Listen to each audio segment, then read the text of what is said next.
Bom dia, meus irmãos. Estamos mais uma vez aqui reunidos com o intuito de darmos sequência à nossa escola dominical, né? Dar sequência ao livro de carta de 1 Coríntios que Paulo escreve, né? Semana passada nós estudamos aí, fechamos o capítulo 1 e hoje, pela graça de Deus, nós vamos começar aí o capítulo 2. Vamos ver até onde nós vamos. Não temos pressa de terminar esse capítulo, porque ele tem aí, como toda carta, ele tem um conteúdo muito importante e muito pertinente aos nossos dias de hoje, como toda a escrita de Paulo, né? Parece que ele escreveu para nós aqui no século 21, escrevendo lá praticamente no primeiro século, né? E isso para nós é algo magnífico, a gente poder ter o privilégio de estudar esse texto, olhando minuciosamente o que a gente tem para trabalhar aqui, que venha de encontro às nossas necessidades, de encontro à necessidade da nossa igreja.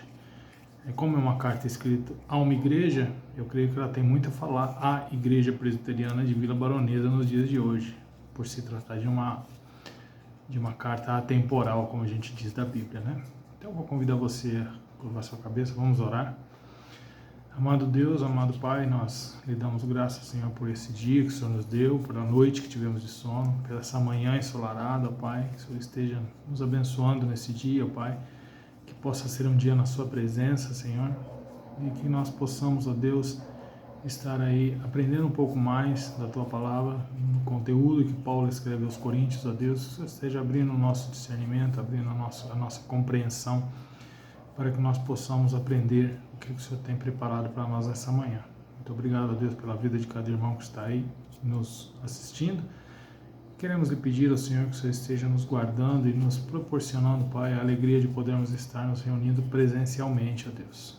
Nós sabemos da necessidade dessa quarentena, ó Pai, mas sabemos também, ó Pai, o quanto nós estamos necessitados de estar na Tua casa, Senhor. Muito obrigado por o Senhor ter nos guardado. Usa-nos, Senhor, através da Sua palavra que iremos meditar para que nós possamos fazer a diferença na vida das pessoas. Essa é a nossa oração em nome de Jesus. Amém.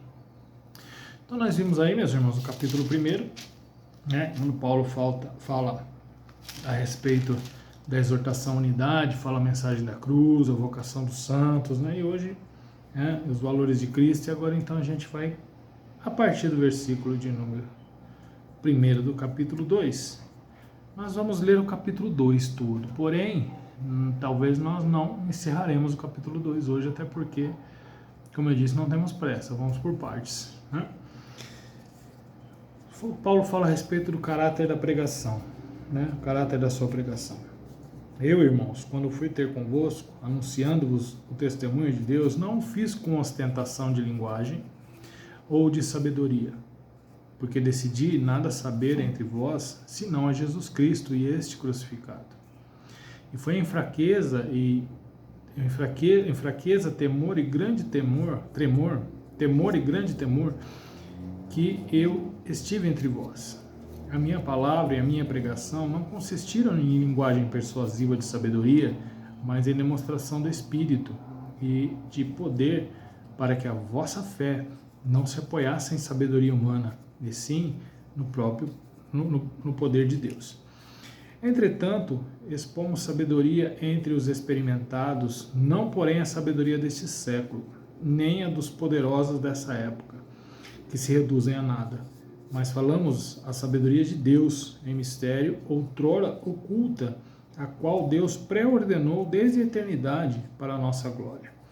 Sabedoria essa que nenhum dos poderosos desse século conheceu, porque se a tivesse conhecido, jamais teriam crucificado o Senhor da glória. Mas, como está escrito, nem olhos viram, nem ouvidos ouviram, nem jamais penetrou em coração humano o que Deus tem preparado para aqueles que o amam. Mas Deus não o revelou pelo Espírito, porque o Espírito a todas as coisas prescruta, até mesmo as profundezas de Deus. Porque qual os homens sabe as coisas do homem, senão o seu próprio Espírito que nele está? Assim também as coisas de Deus ninguém a conhece, senão o Espírito de Deus. Ora, nós não temos recebido o Espírito do mundo, e sim o Espírito que vem de Deus, para que conheçamos o que por Deus nos foi dado gratuitamente.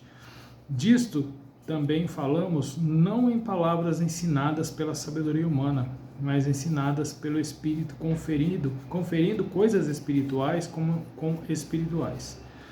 Ora, o homem natural não aceita as coisas do Espírito de Deus, porque lhes são loucura. Não podem entendê-las porque elas se discernem espiritualmente. Porém, o homem espiritual julga todas as coisas, mas ele mesmo não é julgado por ninguém. Pois quem conheceu a mente do Senhor, que o possa instruir, nós, porém, temos a mente de Cristo. Então vocês podem notar aí que o apóstolo Paulo ele vai começar a falar a respeito, ele vai trabalhar a integridade do Evangelho nesse segundo capítulo da carta aos Coríntios. Ele vai mostrar o quanto o Evangelho é importante na vida da igreja. E como a gente já comentou um pouco no começo dos nossos estudos aí dessa carta, a igreja de Coríntios era uma igreja que havia muito um misto lá dentro, né? Havia pessoas que eram adeptas à filosofia, que se diziam ser de Apolo, há pessoas que se diziam adeptas ao evangelismo, que eram os adeptos de Paulo, haviam pessoas que eram adeptos do tradicionalismo, né? Que eram os adeptos de Pedro. No momento em que uns falam eu sou de Paulo, eu sou de Pedro, eu sou de Apolo, né? E outros falam eu sou de Cristo. Havia essa divisão, essa multifacetação, né? Se existe essa palavra, muitas faces de um possível evangelho que Paulo aqui vai defender como um único evangelho único. Paulo trabalha a integridade do evangelho mostrando que o evangelho é único, ele não tem nada que acrescente nele para que possa se tornar um verdadeiro evangelho. O evangelho é puro, né? O evangelho é puro, simples e é completo. Quando nós tentamos acrescentar algumas coisas no evangelho, a gente acaba atrapalhando, a gente acaba trazendo coisas que não são de Deus, a gente acaba trazendo algumas coisas que ao invés de acrescentar, elas diminuem, elas dividem, né? Eu costumo dizer que nós devemos sempre acrescentar e somar, e nunca dividir dividir e subtrair, né? Então sempre acrescentar no sentido de que quando eu digo isso, não é que nós devemos acrescentar nada ao Evangelho, mas é que o Evangelho, ele acrescenta na nossa vida. E quando nós acrescentamos algo ao Evangelho que não é o próprio Evangelho, ele diminui nas nossas vidas e ele divide as nossas vidas. Tanto que há divisões dentro da igreja, né? Era o que estava acontecendo aqui na igreja de Coríntios e é algo pertinente nos dias de hoje, porque hoje também existem igrejas divididas aí, às vezes falando que são uma única igreja, porém com divisões de pensamentos terríveis dentro da igreja, que isso é nocivo. É o que Paulo está trabalhando aqui, ele vai mostrar então a integridade desse evangelho, ou seja, como que esse evangelho, quais são as características desse verdadeiro evangelho que não se podem perder no decorrer do tempo, né? Então, quando nós olhamos para a igreja de Coríntios, vale lembrar que alguns queriam misturar o evangelho com filosofia, outros queriam misturar o evangelho com sabedoria humana, e muitos queriam misturar o evangelho com qualquer tipo de sabedoria, desde que se acrescente alguma coisa, e quando nós olhamos para as nossas igrejas contemporâneas, a gente vê muito disso, né? Tanto que a gente ouve falar hoje aí, né? Talvez você conheça algumas dessas teologias que eu vou citar aqui, seja muito clara para você, seja muito... você já tenha ouvido falar, talvez você já tenha buscado até algum tipo de estudo em relação a isso, se é que você gosta de questionar aquilo que você ouve, e tá aí, meu irmão e minha irmã, uma coisa que é muito pertinente ao cristão: ele não deve engolir qualquer coisa que ele ouve, ele deve buscar saber o que ele está ouvindo. Quando a gente engole o que as pessoas falam pra gente, às vezes a gente está engolindo muita tranqueira, sendo que se a gente tiver o cuidado de buscar algo sobre o que se está se ouvindo, e isso é claro com fontes fiéis, fiéis à Bíblia, né? Quando eu digo fiéis, é fiéis à Bíblia, tá? A gente precisa tomar muito cuidado com o que a gente ouve, porque hoje em dia se prega um evangelho aí que precisa de um filtro muito grande nos nossos ouvidos, para que isso não venha afetar a nossa vida, porque o evangelho, ele não é simplesmente para nós ouvirmos, é uma mudança de vida, né? Então, hoje a gente tem que tomar muito cuidado com isso, porque, por exemplo, você já deve ter ouvido falar da teologia da libertação, né? Uma coisa que teve um auge aí há alguns anos, né? Teologia da prosperidade, isso, nunca ouviu falar disso? Liga a sua televisão, coloca nesses programas que ficam o dia inteiro na televisão falando sobre o Evangelho. Que bom seria se eles falassem no Evangelho puro durante o dia todo, mas não, você entra lá quebrado, arrebentado, né? E você entra lá devendo até a sua alma, e aí, passado algum tempo, você se torna patrão, tem carros e mais carros, casa na praia, tudo isso. Teologia da prosperidade. Afinal de contas, Deus não nos criou para sermos pobres, né? E veja o perigo disso dentro da sua casa, né? Então, filtre bem o que você escute, meu irmão, tá? Já ouviram falar da teologia do experiencialismo? Olha, pastor, essa para mim é nova. Pois é, às vezes dentro da própria igreja a gente encontra gente que dá mais ênfase ao que ela tem como experiência do que ao verdadeiro evangelho, né? E me permitam aí, não estou aqui para criticar ninguém, mas, por exemplo, isso é muito presente, é muito corrente nas igrejas neopentecostais, né? Eles dão muita ênfase ao experimentalismo, né? O evangelho do pragmatismo, né? O evangelho é aquele evangelho que eu vou buscar aquilo que me interessa, né? E vemos aí igrejas agindo como empresas, né? Vemos aí igrejas que oferecem às pessoas o que elas querem ouvir. E gostaria de abrir um parênteses aqui, meu irmão, minha irmã. Nós que temos a preocupação de estarmos procurando domingo após domingo, ou mesmo dia após dia, quando sentamos e abrimos nossas Bíblias, entender o que a palavra de Deus quer nos dizer, ao ponto de nós ganharmos tempo, né? Abrindo um texto bíblico e às vezes gastando meses para estudá-lo, tentando ver versículo a versículo o que está sendo dito nesse texto. O que nós temos que entender é que a igreja não está para oferecer o que o povo quer ouvir. A igreja está para oferecer a verdade. E é isso que Paulo vai tratar aqui, né? A igreja está para oferecer a verdade. Olha, nós não temos que colocar uma placa na igreja dizendo: venha como você está e continue como você está. Porque eu acho incrível como que as pessoas hoje em dia, elas passam a mão na cabeça das pessoas na hora de pregar o evangelho. As pessoas correm atrás dos outros para pregar o evangelho. Ok, vamos, o id de Jesus, vamos pregar o evangelho a toda criatura, batizando em nome do Pai, do Filho e do Espírito Santo, fazendo discípulos.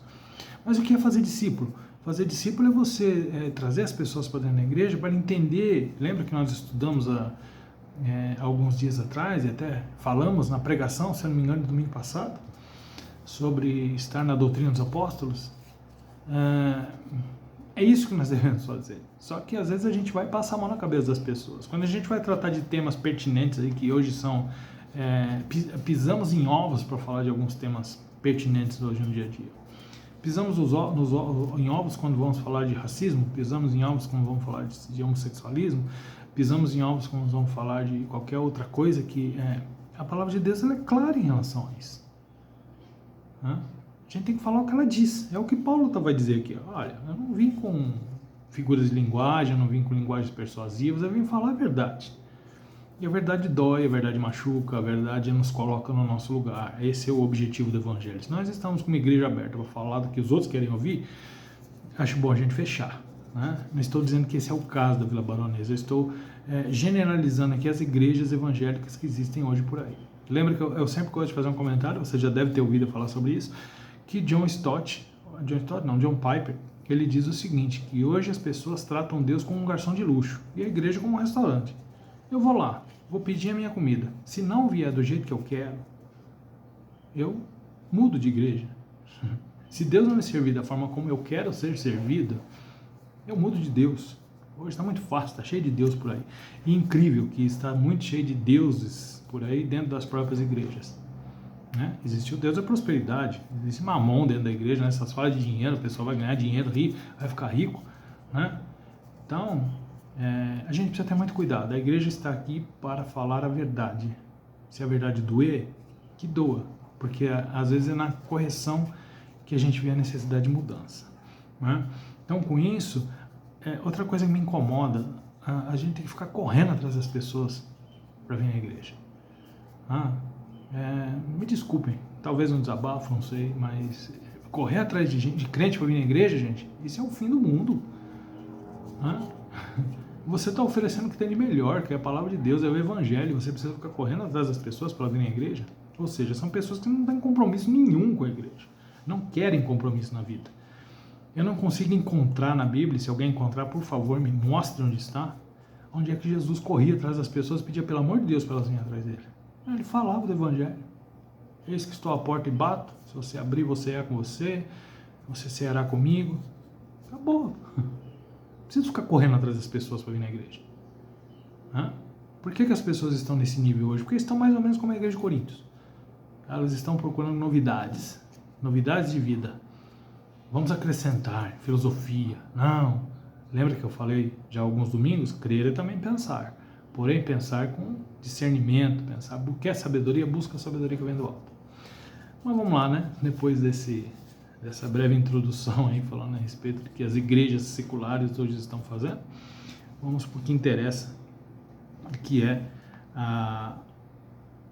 na realidade o que Paulo está tratando aqui. Lembrando que Paulo vai falar aqui a respeito de verdade também, e verdade é uma coisa que está muito subjetiva hoje, tá? O que é verdade para mim pode não ser verdade para você, só que Jesus se identifica. Inclusive, assista hoje aí a pregação à noite que nós tratamos um pouco sobre as questões de Jesus se identificando, tá? Você não vou dar mais pormenores para que você possa assistir a pregação, mas uma das coisas que ele fala é: eu sou o caminho, a verdade e a vida. Ele não é uma verdade, ele é uma possível verdade, uma das verdades existentes, ele é a verdade. Então a verdade é uma coisa que não é subjetiva, a verdade é uma coisa que é única, e Jesus se identifica como a verdade. Se a sua verdade está fora de Jesus, né? Hoje, não, eu posso encontrar Jesus em qualquer lugar? Então vai, procura. Se você achar ele como a Bíblia diz que ele realmente é, em toda a sua inteireza, aí você fica no lugar onde você está, porque você está no lugar certinho. Você não precisa sair de onde você está para vir para a igreja nenhuma presbiteriana, até porque a igreja presbiteriana também tem suas falhas. Mas o que eu quero dizer é assim, que muitas vezes as pessoas acham que quando a gente vai falar de Cristo, vai falar da igreja para as pessoas, a gente está dizendo que só nós somos donos da razão. Não se trata disso. Se trata de que as pessoas buscam a razão onde elas acham que querem, elas querem que a razão seja delas. Então, verdade, hoje em dia é uma coisa subjetiva, né? Mas no mundo é subjetivo. Dentro da igreja, a verdade é uma só, que é Cristo. Ok? Então, Paulo vai expor nesse capítulo 2 os fundamentos básicos de uma mensagem do Evangelho. É como se Paulo estivesse ensinando aquele povo a pregar. E qual é a necessidade, qual é o fundamento de uma pregação. Mais ou menos isso. Ele vai tratar aqui a respeito os fundamentos de uma verdadeira mensagem bíblica, né? A verdadeira mensagem do Evangelho. E ele levanta aqui 3 colunas dentro desse texto que nós lemos, e talvez hoje a gente só fique na primeira coluna, tá? Aí a gente tem mais assunto para os outros 2 domingos, que são 3 colunas que sustentam a verdadeira mensagem do Evangelho. E quando você ouvir uma mensagem do Evangelho, analise se essas 3 colunas fazem parte dela. Caso contrário, se você construir uma casa com uma coluna só, é perigoso ela cair. Se tiver só 2 colunas, pode ser que ela envergue para um lado e para o outro. Se tiver 3, dá uma sustentação, né? O famoso triângulo, né? E por que será 3 colunas? Talvez você vai entender isso hoje, quando a gente fala da verdadeira mensagem do Evangelho. Ela tem 3 colunas. É o que Paulo vai tratar aqui. O Evangelho se centraliza na morte de Cristo. Você vai ver isso do versículo 1 ao versículo 5. O Evangelho se centraliza na mensagem, na morte de Cristo. Se você anda ouvindo um Evangelho por aí onde Cristo não morreu, né, ou que não enfatiza a morte de Cristo, fuja desse Evangelho. Porque é o que, se eu não me engano, me fugiu o nome do autor agora, John MacArthur, se eu não me engano, ele tem um livro que chama O Cristianismo Sem Cristo. É o que estão pregando por aí. Talvez as pessoas estejam olhando o cristianismo sem Cristo porque é um evangelho que não enfatiza a morte de Cristo, não é o verdadeiro evangelho. Ok? O evangelho é um plano de Deus. E aí vai entrar em um detalhe que a gente vai falar, isso provavelmente a gente não vai falar hoje, mas vou deixar um pouquinho de água na boca para vocês aí, é que quando se fala que o evangelho é um plano de Deus, é algo que já foi predestinado lá atrás, tá? Aí entra a questão da predestinação, e vai ter crente aí que já vai torcer o nariz e vai falar: lá vem pastor com essa história de predestinação.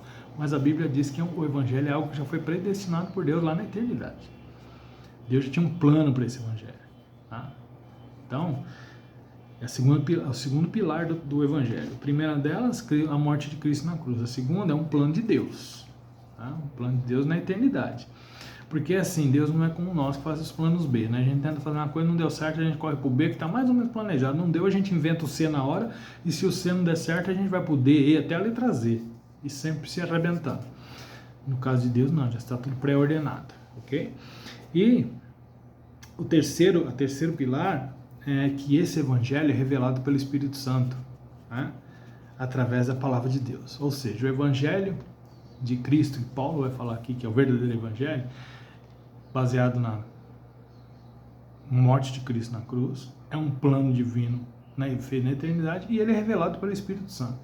Portanto, meu irmão, vou falar uma coisa para você. Você pode ser a pessoa mais persuasiva desse mundo. Você pode ser, me permitam a expressão aí, talvez por um termo de brincadeira, você pode ser um 7-1 bíblico maravilhoso, tá? Você falou, o cara cai na sua, né? Só que tem um porém. Se o Espírito Santo não abrir o entendimento, você vai falar, e vai ficar por isso mesmo. Então, se o Espírito Santo não abrir o entendimento de quem está ouvindo, não tem como as coisas darem certo, especialmente quando o evangelho pregado não é um evangelho pregado na palavra de Deus. Porque hoje em dia se vê pregações que a pessoa não abre a Bíblia, né? Quando a gente faz seminário, a gente escuta algumas coisas interessantes, e uma delas a gente escuta que às vezes a pessoa chega e fala, já tem o sermão para domingo, só falta o texto bíblico, né? Então, muito cuidado com isso, tá? Muito cuidado quando você vê um pregador, nem a Bíblia abre para poder pregar. Ah, não, é o homem Bíblia, sabe de tudo. Cuidado com esse homem Bíblia, tá? O evangelho é revelado pelo Espírito Santo, pela palavra de Deus, ok? Então, o que nos mostra esses três pilares? Você conseguiu identificar alguma coisa muito importante que faz parte da nossa doutrina presbiteriana, que é a doutrina dos apóstolos? Morte de Cristo na cruz, planejado por Deus na eternidade, e através do Espírito Santo que convence. Os três pilares do evangelho são exatamente a trindade. Portanto, se você hoje usa um evangelho ou ouve um evangelho que não se fala de trindade, esse evangelho aí está meio que comprometido. Então, se eu fosse você, iria questionar o pregador, e olha que quando você questiona alguns pregadores, você pega os caras de calça curta, tá? Eu já ouvi testemunhos de irmãos que frequentam a nossa igreja, que às vezes chegaram no pastor depois do culto para perguntar alguma coisa para ele, o pastor dá aquela esquivada que sai fora e não responde o que a pessoa está perguntando. Tá? Não somos super-homens, pessoas que sabem de tudo, porém, quando a gente vai pregar, a gente tem que saber pelo menos o que a gente está pregando, né? E eu vou falar para vocês, meus irmãos, é uma luta grande, porque quando a gente sobe no púlpito, ou mesmo quando a gente está atrás de uma câmera falando do evangelho, a preocupação que a gente tem de falar o que é verdade, não falar o que a gente acha. É o que Paulo está enaltecendo aqui. Não vai atrás de quem fala o que quer, ou de quem acha que está falando a coisa certa. Vai atrás do verdadeiro evangelho. Tanto que Paulo vai expor a forma como ele prega, né? Então vamos lá. Vamos começar então quando fala que o evangelho está centrado na morte de Cristo, tá? Provavelmente a gente vai ficar por aqui, tá? Nós já estamos com 25 minutos de vídeo aí, e até agora, vamos entrar agora no texto, tá? Mas se faz necessária toda essa introdução. O evangelho está centralizado na morte de Cristo, e aí nós temos 4 verdades em relação a isso, baseado no texto bíblico que a gente vai ler, tá?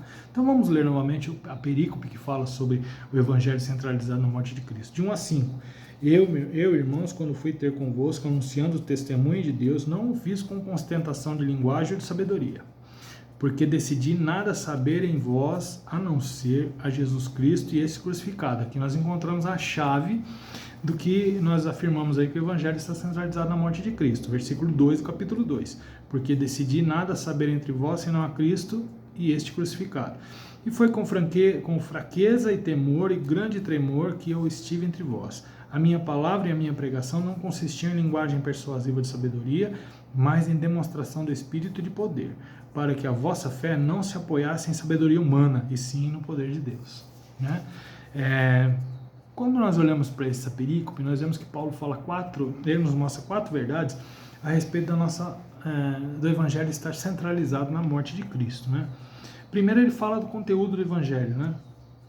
No versículo 2 ele vai dizer, porque decidi nada saber entre vós, senão a Jesus Cristo e esse crucificado. O conteúdo do evangelho tem que ser a cruz de Cristo. Se nós pregarmos ou ouvirmos um evangelho que não tem a cruz de Cristo, é um evangelho anátema. A cruz, ela tem um significado muito grande para o cristianismo. A cruz tem que ter um significado muito grande para mim e para você, cristão, porque quando nós olhamos para a cruz, quem é que nós vemos? Bom, na cruz que eu olho, eu não vejo Cristo pendurado nela. Eu sei que ele passou por ela. A cruz que eu olho, quando eu olho para a cruz, eu vejo que é o lugar onde eu deveria passar. Mas eu não fui pendurado lá porque alguém passou lá, naquele lugar, por mim. A cruz do Evangelho me mostra que existe uma necessidade de que haja derramamento de sangue. Eu não posso simplesmente olhar para a cruz do Evangelho e olhar simplesmente como um símbolo simples, que poderia ser lá um triângulo e um compasso, poderia ser um compasso, um esquadro, né? Não sei se você vai se identificar com o que eu estou falando aí, tá? Mas de repente você tem lá um compasso assim com um esquadro embaixo, que fala sobre o grande arquiteto do universo, tá? Não sei se eu fui claro, mas pesquisa aí o que eu estou falando, talvez fique claro para você. E talvez você, enquanto cristão, que faça parte disso, tá? Que acha que dá para ser as duas coisas ao mesmo tempo. Mas enfim, o que eu quero dizer é que o Evangelho não é Evangelho se não mostrar a cruz de Cristo para nós. Vocês lembram que eu comentei esses dias a respeito da serpente que era levantada lá no deserto, e todos aqueles que eram picados pelas víboras olhavam para aquela serpente e ali simbolizava a cruz de Cristo e elas eram curadas da mordedura, né? Não morriam? Pois é, a cruz de Cristo é algo que não pode faltar dentro do Evangelho. E quando nós olhamos para a cruz de Cristo, ela mostra para nós dois atributos de Deus que são inseparáveis, mas muitas vezes nós fazemos distinção, enfatizamos um e deixamos o outro de lado. Quando nós olhamos para a cruz de Cristo, nós vemos a justiça e o amor de Deus. O amor de Deus por quê? Alguém se arrisca aí dizer um versículo que fala sobre o amor de Deus? Porque Deus amou o mundo de tal maneira que deu seu único filho, seu Filho unigênito, para todo aquele que nele crê não pereça, mas tenha a vida eterna. Que grande amor, o que a gente chama de amor incondicional. Eu e você não merecíamos nada disso, mas Deus foi lá e nos deu o Filho dele através da cruz. E temos a justiça de Deus, porque todos têm que passar por aquela cruz. Ninguém passa por aquela. Por que Jesus foi crucificado? Por que Jesus, no momento em que estava crucificado, dizia: Deus meu, por que me abandonaste? Porque ali ele estava personificando todo o pecado da humanidade. E Deus não pode compactuar com o pecado. Então, naquele momento, Deus virou as costas para Jesus, porque ele era justo, e na justiça de Deus ele não pode compactuar com o pecado. Então, veja que você, olhando para a cruz de Cristo, o conteúdo do Evangelho, a cruz aponta para dois atributos fantásticos, que muitas vezes nós separamos os dois. Deus é amor, mas eu esqueço que Deus é justiça. Deus é amor, e se eu tiver qualquer tipo de relacionamento ou qualquer tipo de coisa que aconteça na minha vida que não agrade a ele é amor. Ele vai ver com os olhos de amor e não vai deixar isso, eu não vou ser punido por causa disso. Bom, então leia lá Romanos um pouquinho, capítulo 1, que você vai ver que a coisa não é bem assim, tá? Mas esses dois atributos estão intimamente ligados, tá? Então essa é uma das primeiras verdades, né? A cruz aponta para dois atributos, né? O conteúdo do Evangelho, que é a cruz de Cristo, né? Deve estar centralizado na cruz porque o conteúdo do Evangelho está lá. Paulo fala sobre a dedicação exclusiva do Evangelho, né? Capítulo 1, versículo 1, ele diz: quando fui ter convosco anunciando o tesouro de Deus, não o fiz com ostentação em linguagem de sabedoria. No capítulo 2, que nós o versículo 2 que acabamos de ler, ele fala que decidi nada saber senão a Cristo e este crucificado. No versículo 4 ele vai dizer: a minha palavra e a minha pregação não consistiam em linguagem persuasiva de sabedoria, mas em demonstração de espírito e poder, né? Paulo não estava ali para buscar fãs. A preocupação de Paulo não era buscar fãs, fazer um fã-clube de Paulo. Tanto que quando ele vê aquela questão de eu sou de Paulo, eu sou de Apolo, eu sou de Cristo, ele já vai dando logo na emenda do povo, né? Que negócio é esse? Que divisão que é essa? Eu nunca batizei nenhum de vocês para que não houvesse esse tipo de coisa, né? Então Paulo não estava buscando os holofotes para cima dele. Paulo estava mostrando a cruz, o holofote estava na cruz de Cristo e não em cima dele, né? Paulo não veio apresentar uma nova ideia, porque quando nós tentamos mudar o que a cruz de Cristo diz, quando nós passamos a mão na cabeça sobre o pecado e queremos dar um jeitinho de colocar o pecado de uma forma não tão agressiva dentro da igreja e ao mesmo tempo não ficar selecionando né? Se é que a gente pode usar essa ideia, a gente está aí apresentando uma ideia nova.